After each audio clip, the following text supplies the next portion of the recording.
የቆሰልክበትና ያቆሰሉ ሰዎች አካባቢ አትቆይ። የቆሰልክበት አካባቢ አትቆይ። የተሰበርክበት አካባቢ አትቆይ።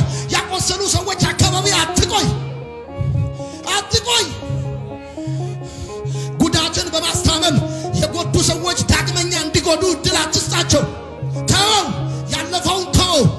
ያለፈውን እማትተው ከሆነ የጎዱ ሰዎች ዳግመኛ እንዲጎዱ እድል እየሰጣቸው፣ ያቆሰሉ ሰዎች ዳግመኛ እንዲያቆስሉ እድል እየሰጣቸው ነው። የመቱ ሰዎች ዳግመኛ እንዲመቱ እድል እየሰጣቸው ነው። ያለፈውን አለ ጳውሎስ እየረሳው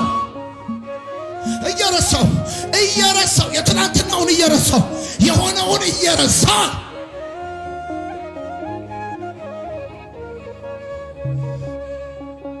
የቆሰልክበትና ያቆሰሉ ሰዎች አካባቢ አትቆይ። እዛ አካባቢ እጥፍ ነው። ዞር እዛ አካባቢ አለበርሳ ህመምን አንቀልባ ገዝተህ የምታስታምመው ከሆነ የጎዱ ሰዎች ሁሌ እንዲጎዱ፣ የሰበሩ ሰዎች ሁሌ እንዲሰብሩ፣ ያሳመሙ ሰዎች ሁሌ እንዲያሳምሙ እድል እየሰጣቸው ደጋግመህ በለኝ እያልከው ነው። በፍጹም እንደዛ እንዳታረግ። ህይወት በጎዳናዋ ላይ ፈተና ያለ ጉዳይ